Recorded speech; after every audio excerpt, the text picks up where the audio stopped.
Yo, what's up everybody? It's Dan the Money Man and welcome back to the channel that's all about money.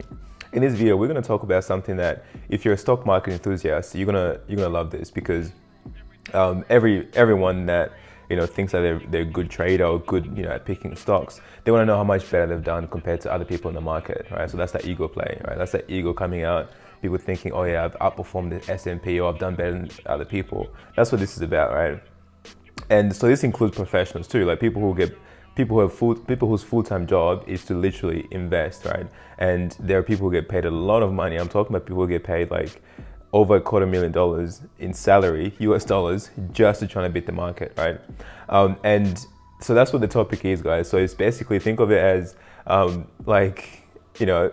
ego, right? So smart money, or how, smart money and the myth around smart money in finance, right? Now, before going into the video, guys, just remember, as usual, I do not give financial advice on my channel. If you like financial advice, go see a financial professional who will take your personal circumstances into consideration.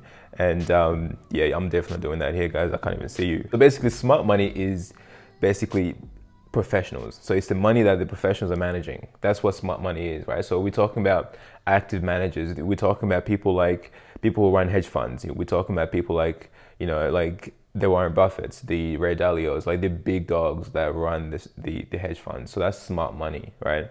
So they supposedly know more than we know. They have more information than we do. These guys are supposedly the gods. They can tell the future of where the stock market is going, right? So that's what they call smart money, right? They do a lot of research. They've got the smartest people in the world working for them. They supposedly should beat the market every single time, right? Every single year, or at least on average for a long period of time, they should beat the market. That's the premise. And so you tend to see that in the financial media, when certain big heads in finance are buying, everyone else tend to buy because they think, oh yeah, that's where things are going because these people know more than we know, right? But that's not always the case. The numbers are in, and if you compare the return of a lot of these guys, these smart money, these hedge funds, and these active money managers over a long period of time, they actually underperform the broad market. When I say the broad market, I'm talking about things like the S&P 500, like the index. And if you look at the ETF that tracks that, and you compare the performance of that ETF versus all the other hedge funds around the world, they've actually underperformed. And so, like, these guys are supposedly like they're smart money, but they underperform, and they tend to chase momentum when the market's going up, right? And so, because they think that they know the future, but in reality, no one knows the future. So when the market turns, they get caught really badly, like they get smashed. And the best example is Cathie Wood. So Cathie Wood is basically the person that runs ARK Invest, right? So they've got all these innovation ETFs within the company that they offer, and this fund actually did so much better than any other fund in the last 5 years, right? They did really, really well prior to 2022. In fact, prior to 2021, right? So they did really, really well, and at the same time, they've been smashed the most. Like this year, or aside from last year, around the middle of last year, if you compare the returns of that fund between then and now, they've underperformed the market by a large amount. And so that's classic for an active investor. So they tend to perform well when things are going well, and they underperform when things are not so well, right? But that's not to say that some of them are not very good at what they do. Some of them actually compete for a long period of time, and they do very, very well over a long period of time.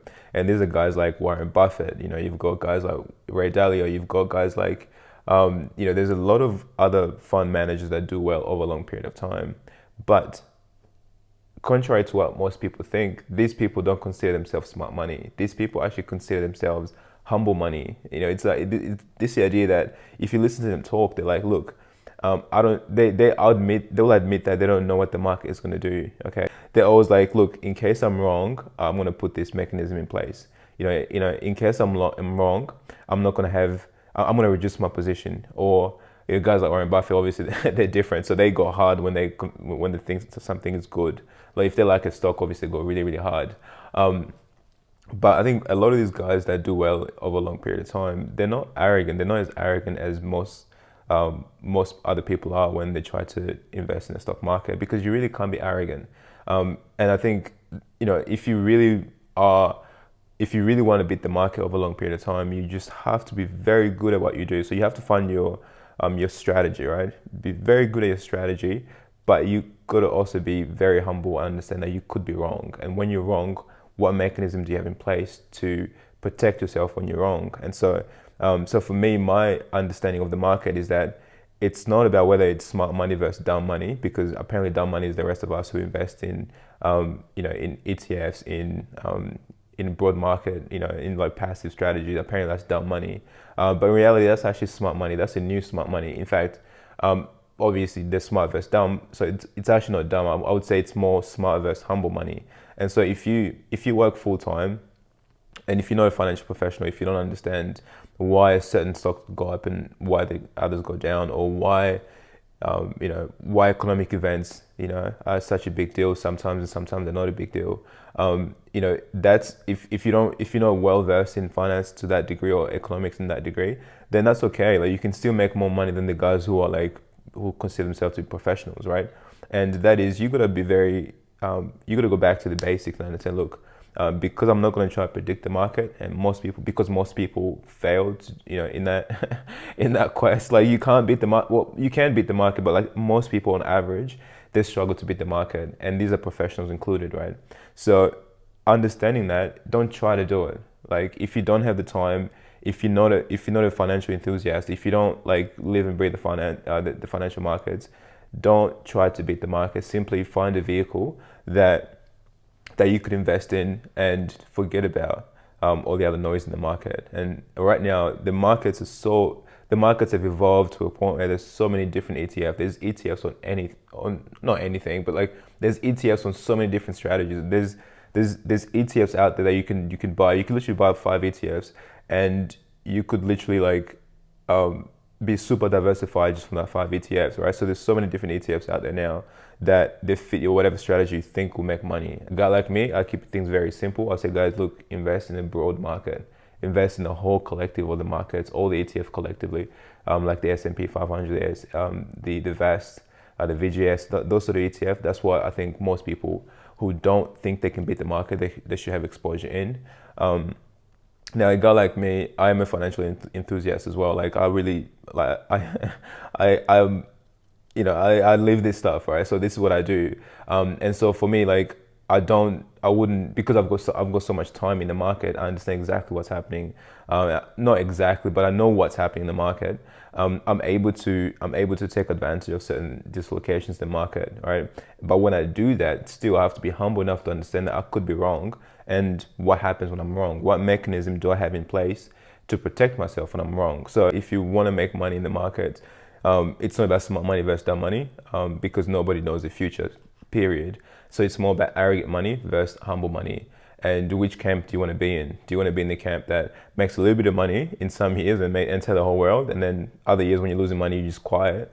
Or do you want to be making money consistently year on year, right? So that's what you should be thinking about. I personally want to be in the humble money, like, because I'm very much aware of my abilities, and I also know that there's a lot of things in life that we're not in control of. And investing in the financial markets is a bet of the future. So you're basically betting into the future. And so people who make money consistently, they think that they're sort of, so if you make money consistently, it just means that your assessment of the future is very realistic compared to other people. That's what it means, right? You got to find your niche in the market. So a guy like myself and you really have to, if you want to beat the market consistently, you have to have a system. You have to have you have to have your algorithm. You have to have your way of screening companies. You have to have your way of determining, or doing your research. You have to have your way to basically invest in the stock market that will give you an edge. And you also have to have a feedback loop to your strategy, so that as more information comes in, you can update your method and make it better and move on and keep evolving, because the markets are constantly changing. There's all sorts of things that happen in the market, and you got to be able to stay updated with all that stuff. Otherwise, you'll be left behind, because the markets are forever evolving. So guys, there you have it. It's not about like smart money versus dumb money. It's really about arrogant money versus humble money. Pick yours. I'm definitely in the camp that's going to make money long term. At least we want to make money long term, and so we're going to be in the humble money. And as always, guys, peace and love. Make sure you comment down below. Let me know what you think, and I'll see you next time.